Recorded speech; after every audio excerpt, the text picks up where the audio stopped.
প্রত্যেক জগতের পরবর্তী জগতের কিছু আলামত পূর্বের জগতে থাকে।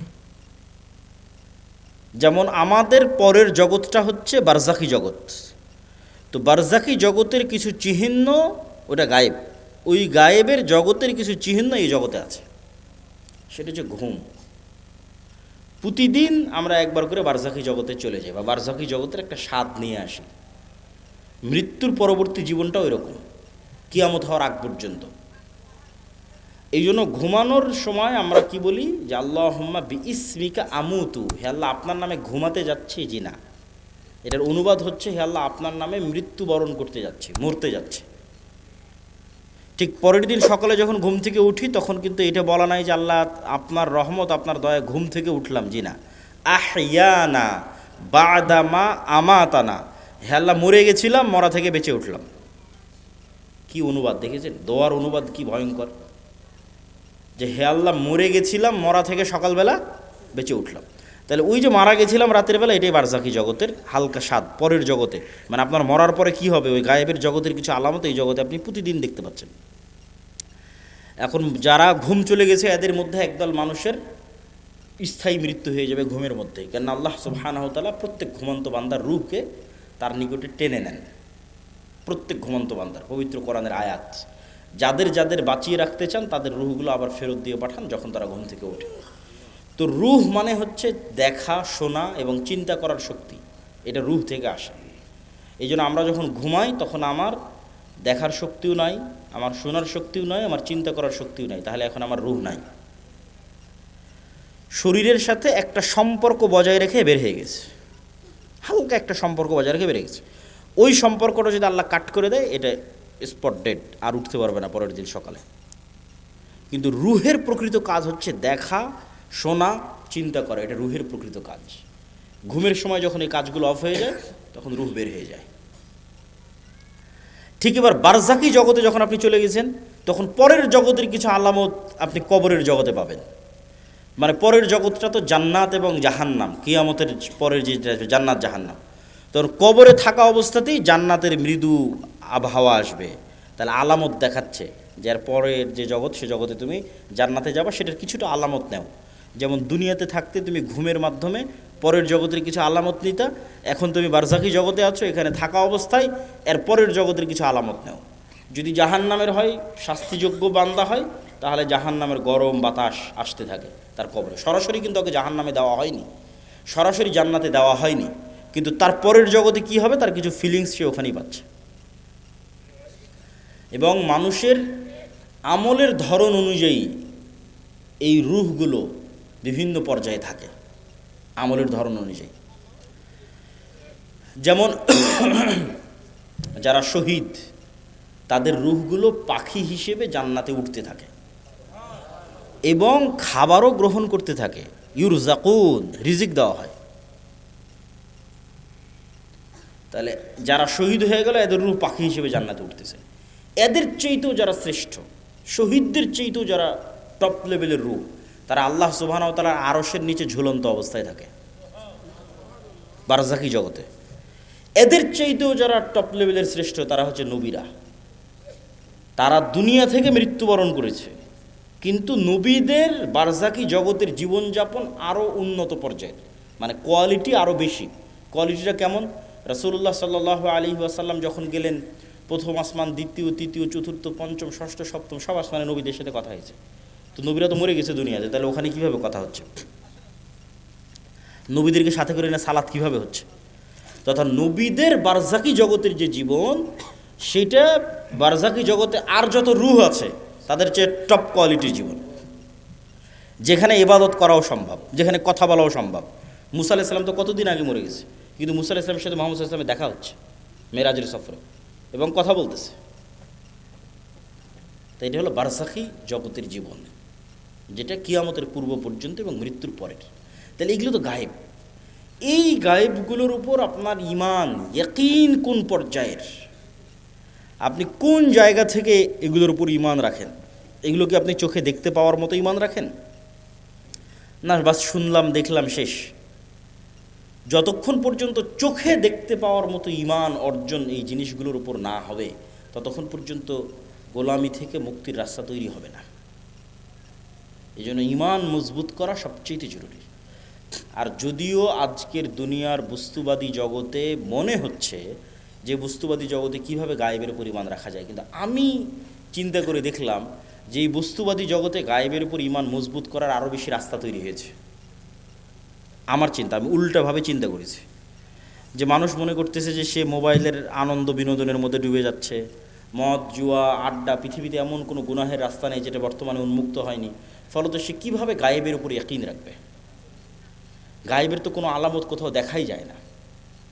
কিন্তু আমি চিন্তা করে দেখলাম যে না, আমরা আধুনিক যুগে যা যা ব্যবহার করতেছি তা আমাকে গায়েবের প্রতি ইয়াকিন তৈরি করতে আরও বাধ্য করা উচিত। কিভাবে আপনাকে বলি, আজ থেকে 100 বছর আগে এই সাঘাটার কোনো মানুষকে যদি এখন জীবিত করা হয়, 100 বছর আগে এই প্রোগ্রামে নিয়ে এসে বসানো হয় মুরব্বির জায়গায়, দিয়ে তাকে আমি বলবো যে মুরব্বি, আমি এখন যে কথা বলতেছি আমার এই কথাটা না 1000 কিলোমিটার দূরে আমেরিকাতে এখন বাজতেছে, এখন আমার এই কথা উড়ে গিয়ে আমেরিকাতে এখন বাজতেছে, কয়েক হাজার কিলোমিটার দূরে।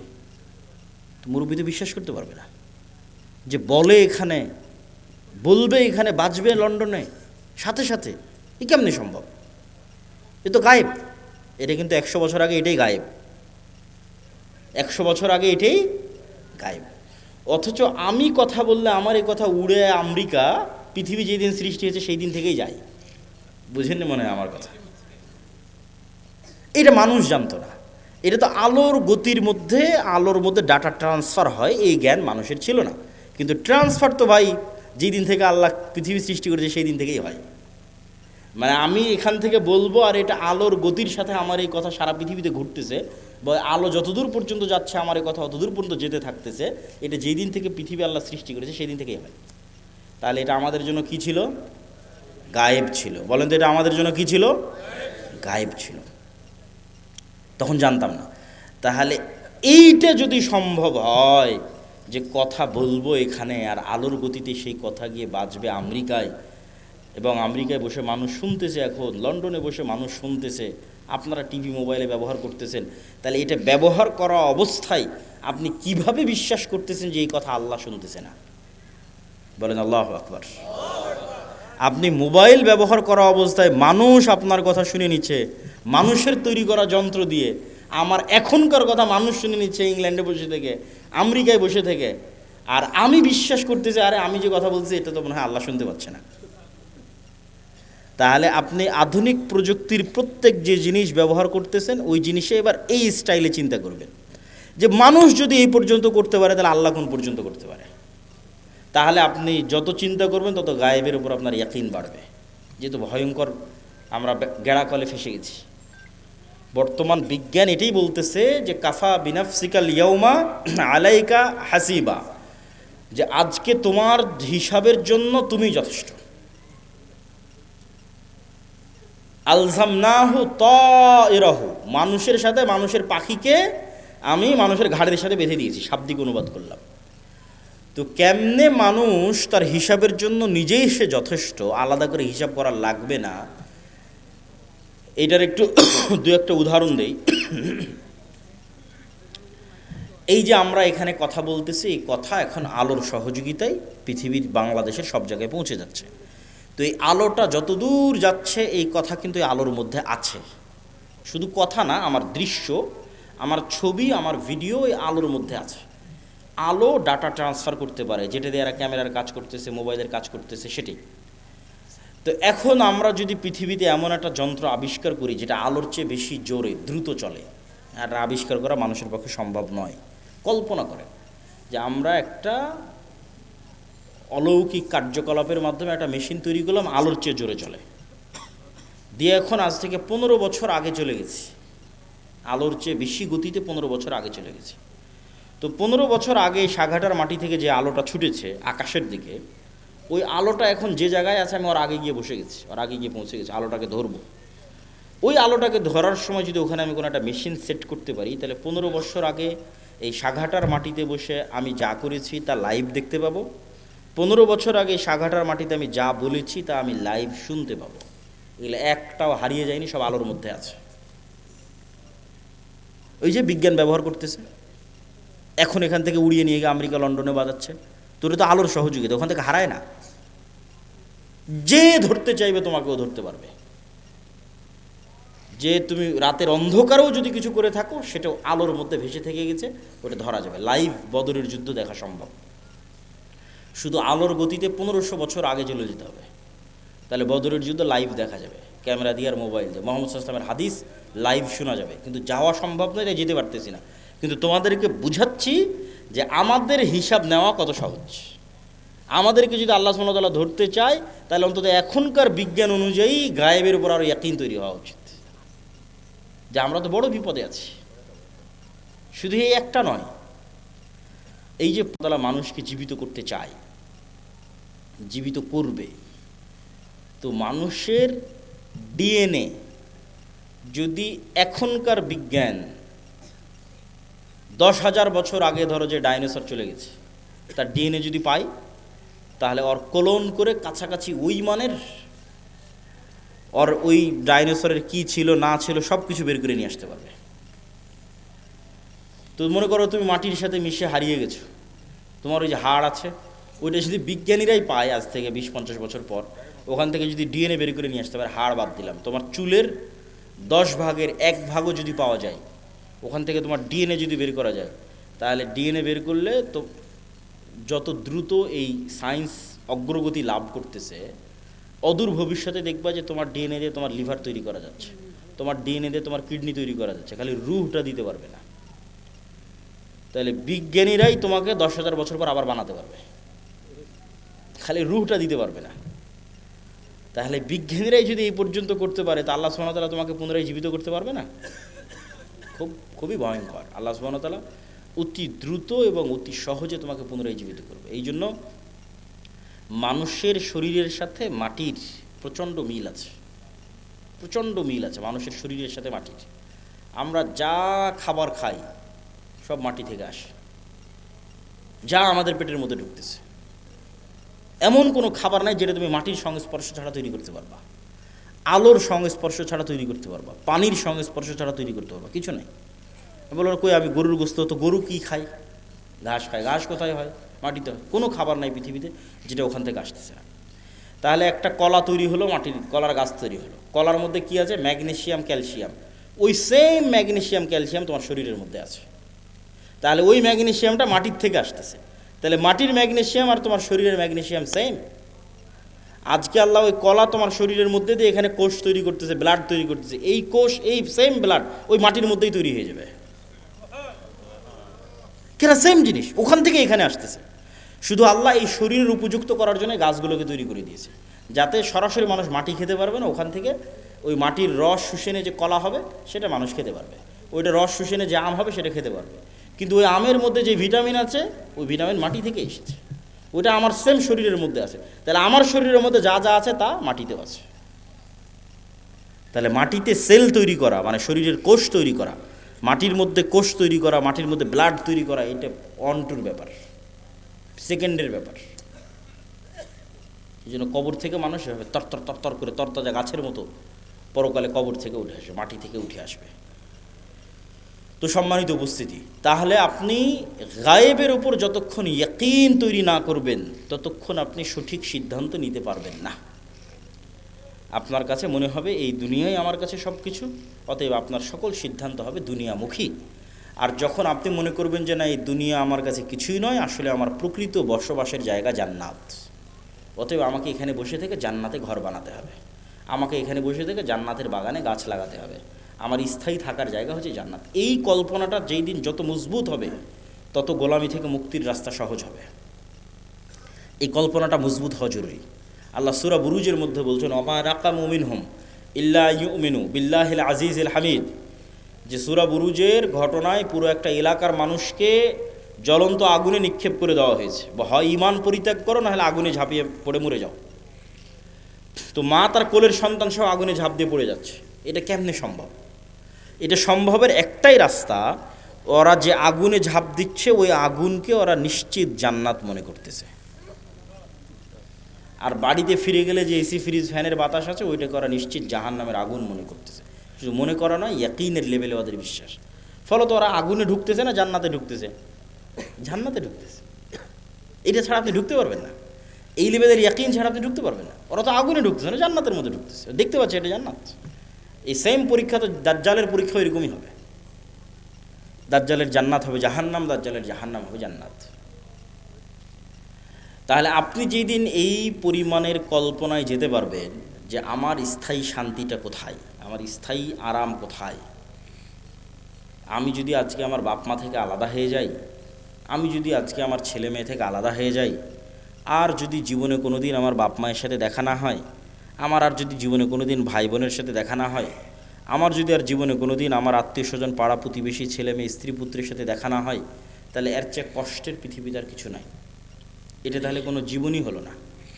বরং যদি এর বিপরীতটা হতো, যে এই যমুনা নদীর পাড়ে আমার একটা বিশাল বাড়ি থাকলো, বাংলো বাড়ি, আর সেই বিশাল বাংলো বাড়িতে আমি স্থায়ীভাবে আমার ছেলে মেয়ে স্ত্রী পুত্র বাপ মা সবাইকে নিয়ে, কোনো মৃত্যু নেই, কোনো অসুখ নাই।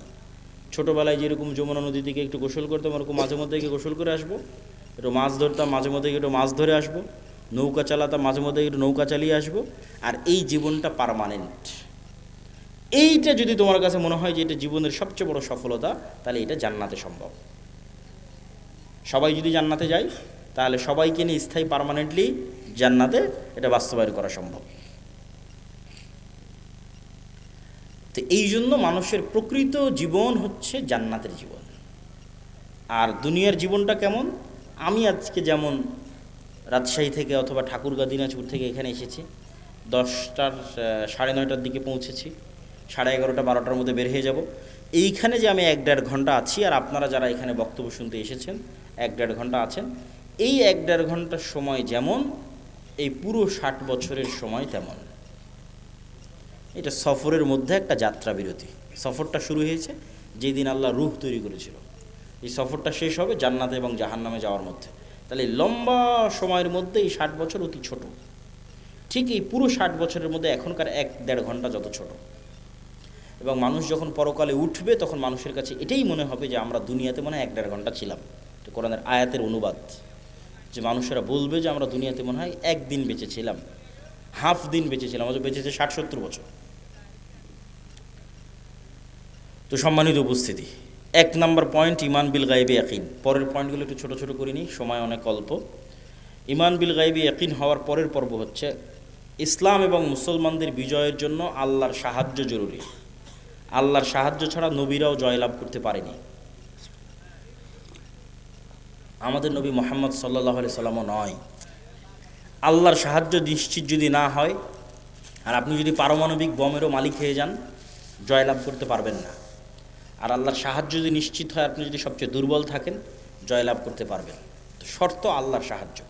আল্লাহর সাহায্য আসে কিভাবে? 2টা টেকনোলজিতে আল্লাহর সাহায্য খুব দ্রুত পৃথিবীতে নেমে আসে।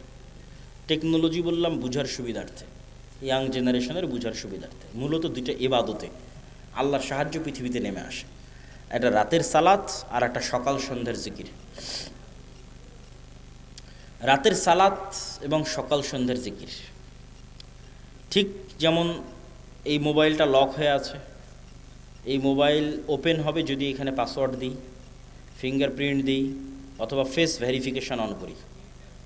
ফেস ভেরিফিকেশান, আমার চেহারা ও ধরে নিল ক্যামেরাতে, ডানে বামে মুখ করে পুরো চেহারা ধরে নিল, তারপর ওই চেহারার সাথে মিলে গেলেই খুলে যাবে, লক ওপেন হয়ে যাবে। তো আজকের যুগেও অনেক আধুনিক উন্নত প্রযুক্তির দরজা আছে, যেই দরজাগুলো ফিঙ্গারপ্রিন্টে ওপেন হয়, কার্ড পাঞ্চ করলে ওপেন হয়। তো মনে করো আমরা পৃথিবীর সবচেয়ে উন্নত প্রযুক্তির একটা দরজার সামনে দাঁড়িয়ে আছি, যে পৃথিবীর সবচেয়ে উন্নত প্রযুক্তির দরজা, যার লক সিস্টেম, পাসওয়ার্ড সিস্টেম পৃথিবীর যে কোনো লক এবং পাসওয়ার্ড সিস্টেমের চেয়ে বেশি ভ্যারাইটিপূর্ণ। তার 1 নাম্বার শর্ত কি? এখন আমার সামনে একটা খুব উন্নত প্রযুক্তির দরজা, পৃথিবীর সবচেয়ে উন্নত প্রযুক্তির দরজা বন্ধ হয়ে আছে। আমি ওই দরজা খুলতে চাই, খুলতে হলে আমাকে নির্ধারিত সময়ে আসতে হবে। ওর পাসওয়ার্ড সিস্টেমের মধ্যেই এই সিস্টেম আছে, যেখানে নির্ধারিত সময় ছাড়া কাজ হয় না, অসময়ে এসে লাভ নাই। তাহলে নির্ধারিত সময়ে ওই পাসওয়ার্ডের নির্ধারিত সময় গিয়ে উপস্থিত হলাম। পাসওয়ার্ডের 2 নম্বর শর্ত হচ্ছে যে ওখানে কিছু পিকচার ইনস্টল দেওয়া আছে, যেই পিকচারের সাথে যদি আমার পিকচার মিলে যায়, যেখানে দেওয়া ফরম্যাটের সাথে যদি আমার ফরম্যাট মিলে যায়, তাহলে অ্যাকসেপ্ট করবে। আর একটা জিনিস তার সাথে যুক্ত করা আছে, প্রত্যেক ফরম্যাটে একটা সাউন্ড আছে, মানে প্রত্যেক ফরম্যাটে কিছু সাউন্ড ওখানে সেভ করা আছে, যেটার সাথে আমার সাউন্ড মিলতে হবে, তাহলে দরজা উন্মুক্ত হবে। তাহলে এখন আমরা নির্ধারিত সময় গিয়ে দাঁড়ালাম, এভাবে হাত বাঁধলাম, এটা একটা ফরম্যাট, একটা চিত্র ওখানে দেওয়া আছে। এই ফরম্যাটের সাথে ওখানে কানেক্টেড করা আছে আলহামদুলিল্লাহ রাব্বিল আলামিন আর রহমানুর রহিম, একটা আওয়াজ, সেম আওয়াজ হতে হবে, সেম ফরম্যাটের সাথে। তারপরে রুকুতে চলে গেলাম, এটা একটা ফরম্যাটের একটা চিত্র, এটা ওই দরজাতে ইনস্টল করা আছে। ওখানে বললাম সুবহান রাব্বিল আযীম, এই আওয়াজটা ওই চিত্র, ওই ফরম্যাটের সাথে কানেক্টেড। তাহলে নির্ধারিত সময়ে গিয়ে নির্ধারিত পিকচার ফরম্যাট তৈরি করে নির্ধারিত আওয়াজ যখন আমি বলতে পারলাম, তখন দরজাটা খুলে গেল। তো এইটা এমনি জাস্ট বুঝানোর জন্য আমি বলতেছি, কিন্তু ঘটনা এর চাইতে বেশি উন্নত এবং এর চাইতে বেশি সরাসরি এবং এর চাইতে বেশি ডাইরেক্ট। ইবনুল কাইয়িম রাহিমাহুল্লাহ বলছেন যে মানুষ যখন সালাতে দাঁড়ায় এবং চোখ সিজদার দিকে নিবদ্ধিত রাখে এবং অন্তর আল্লাহর সাথে কানেক্টেড রাখে, তখন আল্লাহ সুবহানাহু ওয়া তাআলা তার নূরের পর্দা সরিয়ে বান্দার মুখোমুখি হয়ে যান। তো এটাই ইবনুল কাইয়িম রাহিমাহুল্লাহ বলেছে। আমি এই জিনিসটাকে আরও সহজ করার জন্য আর একটা উদাহরণ দিই। আমি যে উদাহরণ দেবো ওইটার মতো তা কিন্তু নয়, কিন্তু এটা তার চাইতে আরও কত উন্নত সেটা একমাত্র আল্লাহ সুবহানাহু ওয়া তাআলা জানে। সেটা আমার পক্ষে বলাও সম্ভব নয়, জানাও সম্ভব নয়, কিন্তু বুঝানোর সুবিধার্থে বলতেছি। আমরা অনলাইনে ক্লাস করি না? অনলাইনে ক্লাস করার সময় টিচার আসলো, জুমে লগ ইন করলো, আমিও জুমে লগ ইন করলাম। তো জুমে লগ ইন করার পর আমি এবং আমার টিচার দুইজনই ক্লাসে অংশগ্রহণ করেছি। তো আমরা যে ইন্টারনেট ব্যবস্থাপনার মাধ্যমে এবং যে মোবাইল ব্যবস্থাপনার মাধ্যমে সরাসরি আমার টিচারের মুখোমুখি হয়ে ক্লাস করতেছি, সালাত এই ইন্টারনেট এবং এই মোবাইলের যোগাযোগের চাইতে হাজারো কোটি গুণের লক্ষ উন্নত প্রযুক্তি আল্লাহর সাথে ডাইরেক্ট কানেক্ট করার, আল্লাহর সাথে ডাইরেক্ট মুখোমুখি হওয়ার, আল্লাহর সামনে ডাইরেক্ট উপস্থিত হওয়ার। তাহলে আল্লাহর সাহায্য পৃথিবীতে নেমে আসবে, এটার লক এবং পাসওয়ার্ড এই আল্লাহর সাহায্যের দরজা উন্মুক্তই হয় সালাত দিয়ে সাথে সাথে। এই জন্য রাসূলুল্লাহ সাল্লাল্লাহু আলাইহি ওয়াসাল্লাম সূর্যগ্রহণে সালাত আদায় করেন, চন্দ্রগ্রহণে সালাত আদায় করেন, বৃষ্টি প্রার্থনার জন্য সালাত আদায় করেন, জানাজার জন্য সালাত আদায় করেন। সালাত আল্লাহর সাথে ডাইরেক্ট কানেকশনের, পৃথিবীর আসমানি জগতের সাথে, গায়েবী জগতের সাথে, দুনিয়ার জগতের কানেকশনের মাধ্যম, যোগাযোগের মাধ্যম। এইটি দিয়ে আসমান থেকে সহযোগিতা নেমে আসে। এই জন্য রাসূল সাল্লাল্লাহু আলাইহি ওয়াসাল্লাম বদরের যুদ্ধের আগের দিন লম্বা রাতের সালাত আদায় করতেছে, সবাই ঘুমিয়ে গেছে, উনি ঘুমাননি। আবু বকর রাদিয়াল্লাহু তাআলা আনহু ক্লান্ত হয়ে বলছেন, কাফাকা মুনাশাদাতাকা রাব্বাক, আরে আপনি নবী হয়ে এত বলা লাগে আল্লাহকে, এত লম্বা রাতের সালাত, এত লম্বা দোয়া। কিন্তু মুহাম্মদ সাল্লাল্লাহু আলাইহি ওয়াসাল্লাম খুব ভালো করে জানেন, আবু বকরের চেয়েও ভালো করে জানেন যে আসমান থেকে সহযোগিতা নামাতে হলে সালাতে দাঁড়াতেই হবে,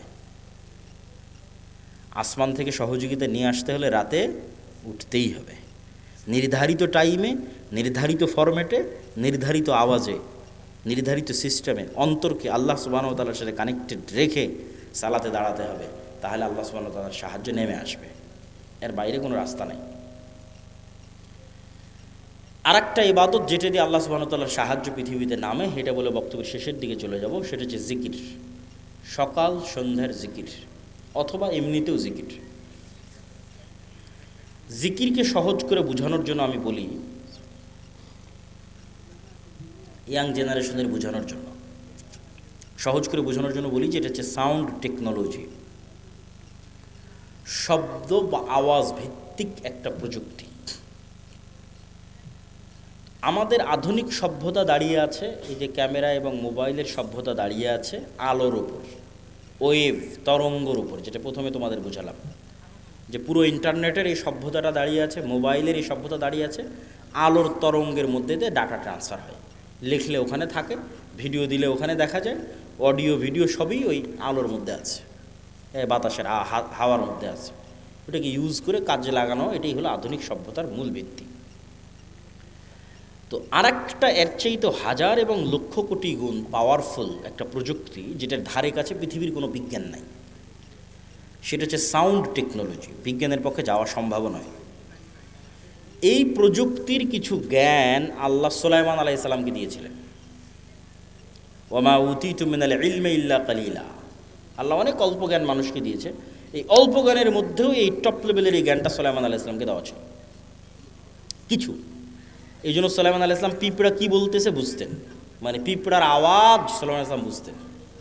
আবার কি বললে পিঁপড়া বুঝবে, মানে কোন আওয়াজ মুখ দিয়ে বের করলে পিঁপড়া বুঝবে, সে আওয়াজ সুলাইমান আলাইহিস সালাম জানতেন। এটা তো আওয়াজের টেকনোলজি, সাউন্ড টেকনোলজি। পাখি কি বলতেছে এটা সুলাইমান আলাইহিস সালাম বুঝতেন। কোন আওয়াজটা বের করলে পাখি বুঝবে, যেমন আমি বাংলা আওয়াজ বের করতেছি আপনি বুঝতেছেন, আবার আমি যদি ইংরেজি শিখি ইংরেজি আওয়াজ বের করবো আপনি বুঝবেন। তো পাখিও তো একটা আওয়াজ বের করছে, আমি তো বুঝি না, তাহলে ওই টেকনোলজির জ্ঞান আমার নাই। আবার আমি কি বললে ওই পাখি বুঝবে সেটাও তো আমি জানি না। তাহলে এটার কিছু জ্ঞান কাকে দেওয়া ছিল? সুলাইমান আলাইহিস সালাতু ওয়াস সালামকে দেওয়া ছিল। সুলাইমান আলাইহিস সালাতু ওয়াস সালাম বললেন যে বিলকিসের সিংহাসন নিয়ে আসতে হবে। তো ইফরিতুম মিনাল জিন, ইফরিত নামক একটা জিন দাঁড়িয়ে বলল যে আপনার চেয়ার থেকে উঠার পূর্বেই অথবা দাঁড়িয়ে থেকে বসার পূর্বেই আমি বিলকিসের সিংহাসন নিয়ে আসব।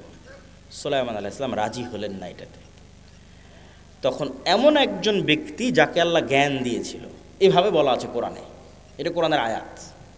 এ এখন জিন না মানুষ, ওর নাম কি তা উল্লেখ করা নেই, খালি বলা আছে এমন একজন ব্যক্তি যাকে আল্লাহ কি দিয়েছিল? জ্ঞান দিয়েছিল। সে বলল আপনার চোখের পলক পড়ার পূর্বেই বিলকিসের সিংহাসন এখানে উপস্থিত হবে, জ্ঞান দিয়েছিল। তো অনেক মুফাসসিরিনে কেরাম অ্যানালাইসিস করেছে, বিশ্লেষণ করেছে, এবং আমার কাছে মনে হয় হতে পারে, আল্লাহ ভালো জানে, জ্ঞান আল্লাহর কাছে, যে উনি বিশেষ কোনো জিকির জানতেন, যেই জিকির দিয়ে উনি চোখের পলকে সিংহাসনকে সেখান থেকে উঠিয়ে সুলাইমান আলাইহিস সালাতু ওয়াস সালামের সামনে পেশ করে দিয়েছেন। এটা হচ্ছে সাউন্ড টেকনোলজি, বিশেষ কোনো জ্ঞান আল্লাহ ওনাকে দিয়েছিলেন, যিনি বিলকিসের এই সিংহাসনকে সেখান থেকে উঠিয়ে নিয়ে যেতে চোখের পলকে। কীভাবে আনা যাবে, কোন প্রযুক্তিতে আনা যাবে, এটার জ্ঞান আল্লাহ তাকে দিয়েছিল। কোরআনে বলা আছে এমন একজন ব্যক্তি যাকে আল্লাহ জ্ঞান দিয়েছিলেন। তো আওয়াজ যে খুবই পাওয়ারফুল, আওয়াজ যে খুবই শক্তিশালী, তার দুটো উদাহরণ দিই। এক, আল্লাহ কিয়ামত কায়েম করবে আওয়াজ দিয়ে। ইসরাফিলকে রেডি করা আছে, সামনে বাঁশি আছে, বাঁশিতে ফু দিবে, আওয়াজ তৈরি হবে, আওয়াজে আসমান জমিন ভেঙে যাবে, আওয়াজে পাহাড় আকাশে উঠতে থাকবে, আওয়াজে চন্দ্র সূর্য নক্ষত্র রাজি ভেঙে চূর্ণ বিচূর্ণ হয়ে যাবে। কিয়ামত কায়েম হবে আওয়াজে। গেল এক, উদাহরণ নাম্বার এক। উদাহরণ নাম্বার দুই, কিয়ামতের পূর্বে যখন সবাই মারা যাবে, সবার মৃত্যু হবে, আরশ বহনকারী ফেরেশতার মৃত্যু হবে, জিবরাইল, মালাকুল মউত, সবার মৃত্যু হবে। মৃত্যু হওয়ার পর শুনশান নীরব পৃথিবী। ওয়ায়াবকা ওয়াজহু রাব্বিকা যুল জালালি ওয়াল ইকরাম কুল্লু মান আলাইহা ফান, সব শেষ হয়ে গেছে, শুধু মহান আল্লাহ রব্বুল আলামিন, রব্বুল ইজ্জাত, তিনি আছেন। কতদিন এভাবে থাকবে রব্বুল ইজ্জাত জানে, রব্বুল আলামিন জানে। তারপরে উনি যখন পৃথিবীর সব মানুষকে কিয়ামত কায়েম করতে চাইবেন, তখন ইসরাফিলকে জীবিত করে আবার ওই বাঁশিতে ফু দিতে বলবেন, সেখান থেকে একটা আওয়াজ তৈরি হবে, আওয়াজে দুনিয়ার সব মানুষ কবর থেকে উঠে কিয়ামতের মাঠের দিকে উলঙ্গ অবস্থায় দৌড়াতে থাকবে। তাহলে আওয়াজ কত পাওয়ারফুল, আওয়াজের ধরন কত পাওয়ারফুল হতে পারে, যে আওয়াজে সব মানুষ জীবিত হয়ে যাবে, আওয়াজে আসমান জমিন ধ্বংস হয়ে যাবে। আওয়াজ যে শক্তিশালী, শব্দ যে শক্তিশালী, বাক্য যে শক্তিশালী, সাউন্ড যে শক্তিশালী, এর আরেকটা উদাহরণ দিয়ে এই পর্বের আলোচনা শেষ করি। আল্লাহ সুবহানাহু ওয়া তাআলা বলছেন ইউসাব্বিহু লিল্লাহি মা ফিস সামাওয়াতি ওয়া মা ফিল আরজ।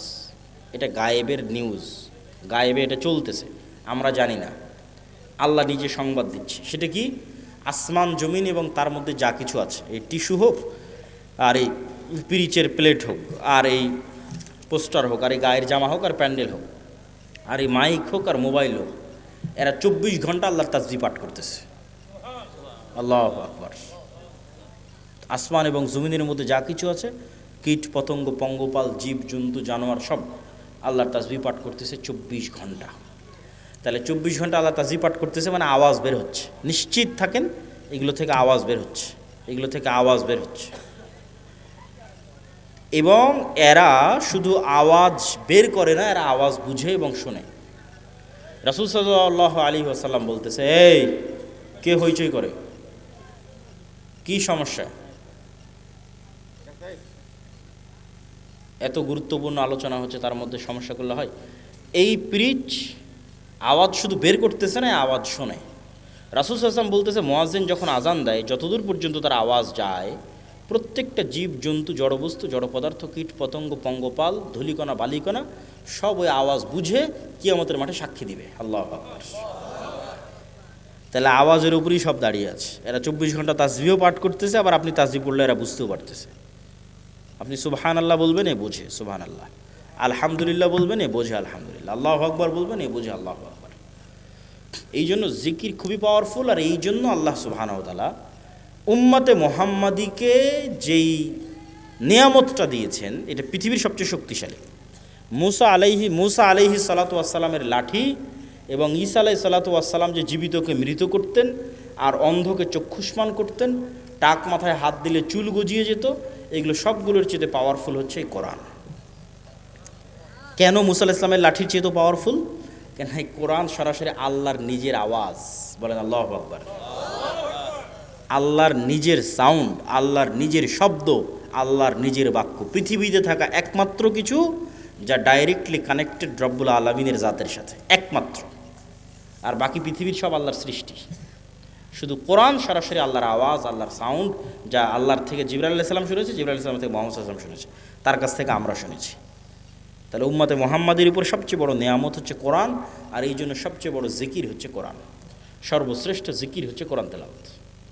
কিন্তু এই কোরআন বুঝলে তো, মানলে তো উম্মতে মুহাম্মাদের মুক্তি হবে। কেউ বুঝেও না, কেউ মানেও না, হাফেজ হয়ে শেষ, তাহলে তো হবে না। শুধু কোরআন আরবিতে পড়া শিখে নিলাম দিয়ে শেষ না। কোরআনে আল্লাহ সুবহানাহু ওয়া তাআলা বোঝার জিনিস দিয়েছেন, চিন্তা করার জিনিস দিয়েছেন। এটা খুব জরুরি। তো আমাদের বক্তব্যের শেষ দুইটা পয়েন্ট। আজকের অবশ্য সব আলোচনা আল্লাহর পথে যাত্রা এই বইয়ের মধ্যে আছে। এই বইটা প্রত্যেক মসজিদ, মাদ্রাসায়, স্কুল, কলেজে প্রতি সপ্তাহে অন্তত একদিন সাপ্তাহিক দার্সের অন্তর্ভুক্ত করা উচিত। পাঠচক্র, তালিমি বৈঠকের অন্তর্ভুক্ত করা উচিত। তবে বইটা আজকে নাই, এর আগের প্রোগ্রামই শেষ হয়ে গেছে। আজকে মনে হয় শুধু 2-3টা বই আছে, তার মধ্যে এই উপদেশ একটা, আর কি আছে, আর ফতোয়া সিরিজ একটা। শুধু 3-4টাই বই আছে, উপদেশ 2-3টে আর ফতোয়ার একটা। আগের প্রোগ্রামে সব বই শেষ হয়ে যাওয়াতে আমরা এখানে আর নিয়ে আসতে পারিনি। তবে কোনো বই না নিলেও আল্লাহর পথে যাত্রা, এই বইটা অনলাইনে অর্ডার দিয়ে হলেও, জামিয়া সালাফিতে যোগাযোগ করে হলেও প্রত্যেক মসজিদে, মাদ্রাসায়, ব্যক্তিগত বাড়িতে, পরিবারে একটা করে রাখা উচিত। এটা ঈমান বিল গায়বে ইয়াকিন তৈরি করার জন্য। শেষ 2 পয়েন্ট। সত্যবাদিতা, ন্যায়পরায়ণতার জ্ঞান ও শিক্ষা। পৃথিবীতে গোলামি থেকে মুক্ত হওয়ার জন্য এবং নেতা হওয়ার জন্য আল্লাহ কিছু ফাংশন পৃথিবীতে রেখেছেন। এতক্ষণ যেগুলো বলে মানে সব গায়েবের ফাংশন, এখন বাস্তব জগতের ফাংশন বলে। বাস্তব জগতেও কিন্তু আল্লাহর তৈরি করা ফাংশন কাজ করে। যেমন আল্লাহ আগুন তৈরি করেছে জ্বালানোর জন্য। আল্লাহ ছুরি বা লোহাকের মধ্যে ওকে যার গলায় ধরবেন কেটে যাবে। এগুলোর মধ্যে কাটার শক্তি, জ্বালানোর শক্তি আল্লাহর দেওয়া, মানুষের পক্ষে দেওয়া সম্ভব নয়। তো আগুন জ্বালাবে এই সিস্টেম আল্লাহর দেওয়া, ছুরি কাটবে এই সিস্টেম আল্লাহর দেওয়া। এখন তরবারিকে যদি হামজা রাদিয়াল্লাহু তাআলার গলায়ও ধরা হয়, আল্লাহর নবীর চাচা, তাও কেটে যাবে। কেন? আল্লাহ তার তৈরি করা সিস্টেম, রুল ভাঙে না। এখন একটা বম যদি পৃথিবীর সর্বশ্রেষ্ঠ তাকওয়াবান আল্লাহওয়ালা মানুষের গায়েও মারা হয়, মরে যাবে, কিছু করার নাই। সিস্টেম ওয়ার্ক করবে, ফাংশন কাজ করবে। তো পৃথিবীতে নেতা হওয়ার ফাংশন হচ্ছে, গোলামি থেকে মুক্তির ফাংশন হচ্ছে, অপশন হচ্ছে, বাটন হচ্ছে। মোবাইলে যেমন বাটন আছে কল দেওয়ার, ফ্ল্যাশ লাইট জ্বালানোর, এরকম পৃথিবীতে নেতা হব আমি, গোলামি থেকে মুক্তি চাই, কি ফাংশনে কাজ করবে? তার একটা হচ্ছে জ্ঞান এবং শিক্ষা। জ্ঞান এবং শিক্ষা, এটা একটা বাটন।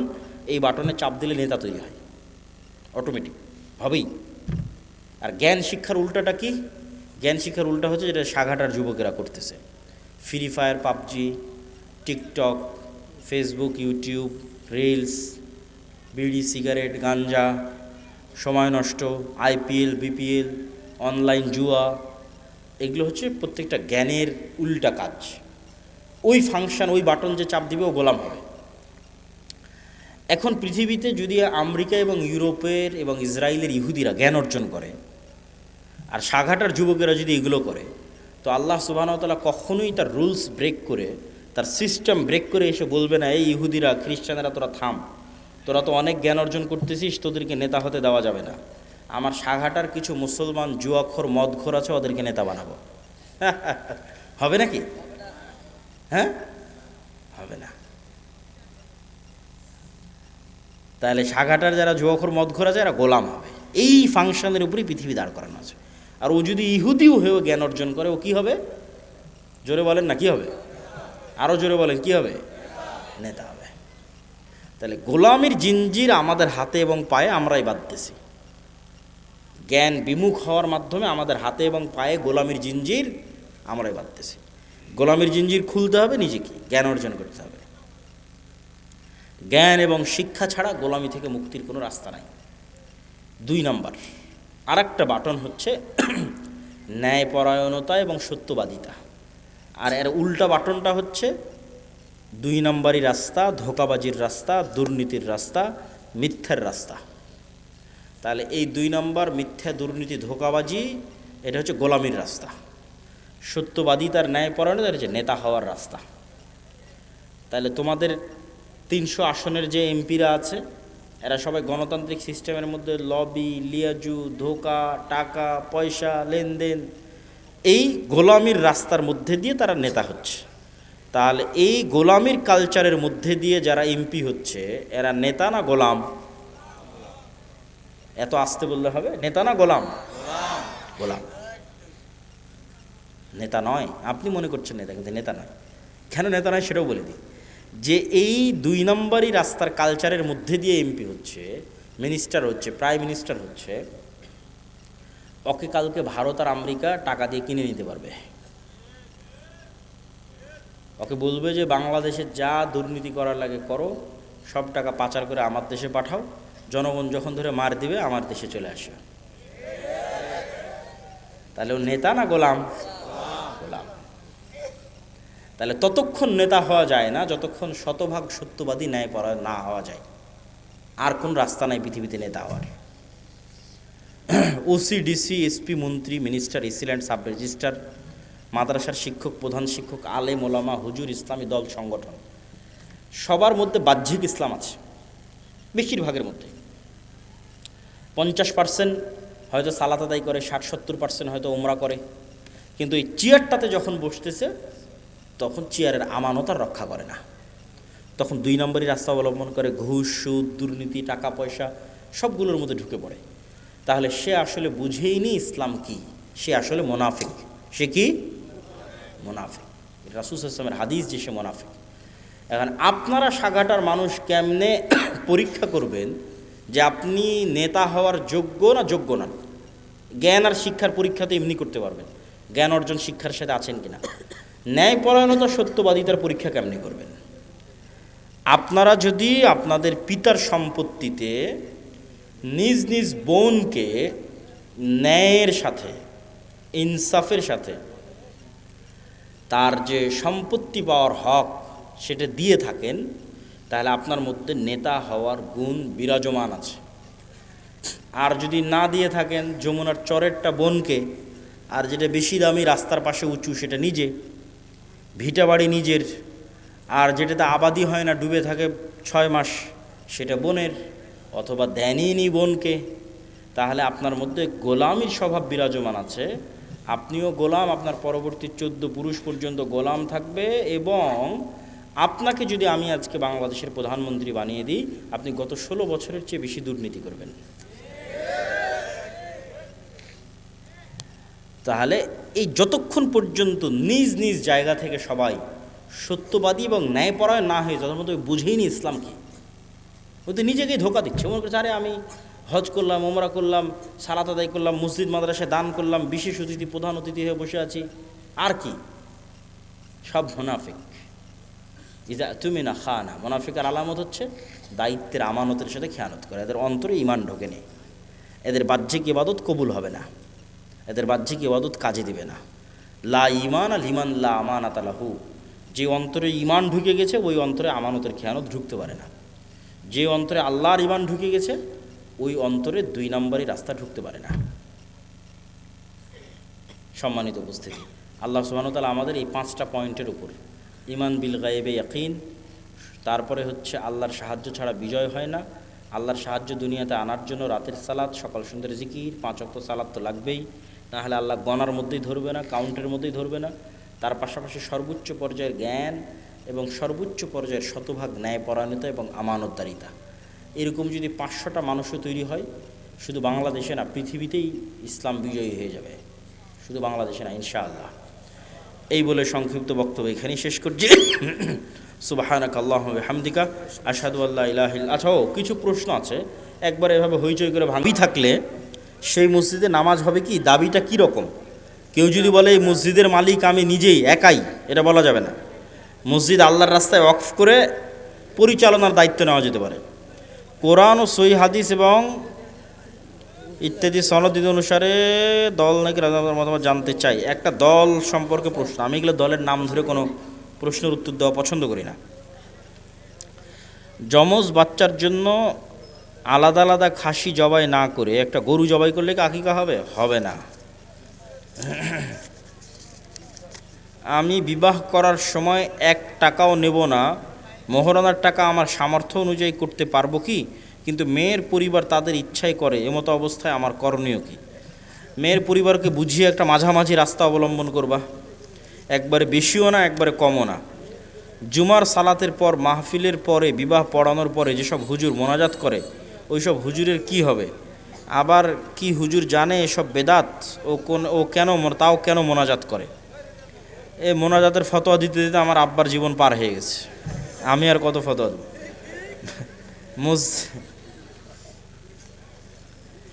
ক্যালেন্ডার মসজিদের সামনে রাখা যাবে কি না? পশ্চিম দিকে যেদিকে মুখ করে আমরা সালাত আদায় করি ওই দিকে কিচ্ছু রাখা যাবে না, একদম সাদা পরিষ্কার ধবধবে, কিচ্ছু থাকবে না, যা থাকবে পিছনে, এমনকি ঘড়িও সামনে থাকবে না, পিছনে থাকবে। আমি পিতার বড় ছেলে, সংসারে বেশি পরিশ্রম করেছি, পিতার সম্পত্তিতে শ্রমের বিনিময়ে বেশি দাবি করা যাবে কি? এই সমস্যায় প্রায় সংসারেরই যারা বড় ভাই থাকে, দায়িত্ব পালন করে, তাদের সবারই সমঝোতার ভিত্তিতে আসলে আলহামদুলিল্লাহ করতে পারো, কিন্তু সমঝোতার ভিত্তিতে না আসলে জোরাজুরি করা, সম্পর্ক নষ্ট করা, এটা করা যাবে না। আচ্ছা, আমাদের আজকের এই প্রতিষ্ঠানটা আল জামিয়া সালাফিয়ার যে শিক্ষা বোর্ড, রবিতাতুল মাদারিস সালাফিয়া, সেটির সাথে অধিভুক্ত, তথা জামিয়া সালাফিয়ার সিলেবাসে এবং জামিয়া সালাফিয়ার থেকে শিক্ষক প্রশিক্ষণ নিয়ে কয়দিন আগে প্রায় 1 সপ্তাহ ব্যাপী জামিয়া সালাফিয়াতে শতাধিক শিক্ষকের প্রশিক্ষণ হয়েছে। আপনি ছিলেন? মাশাআল্লাহ, বারাকাল্লাহ ফিক। এই প্রতিষ্ঠান থেকেও শিক্ষকেরা গেছিল ট্রেনিং নেওয়ার জন্য। তো জামিয়ার সিলেবাসে এবং জামিয়ার কাছ থেকে ট্রেনিং প্রাপ্ত হয়ে এই প্রতিষ্ঠান পরিচালিত হচ্ছে, মূল্যায়ন করবেন। এই একই প্রশ্নে দিয়ে অযথা ফিতনা তৈরি করার দরকার নেই, 3টে দিয়েছে একই প্রশ্ন। বৈঠক শেষে দোয়া পড়ি, সুবহানাকা আল্লাহুম্মা ওয়া বিহামদিকা আশহাদু আল্লা ইলাহা ইল্লা আনতা আস্তাগফিরুকা ওয়া আতুবু ইলাইক।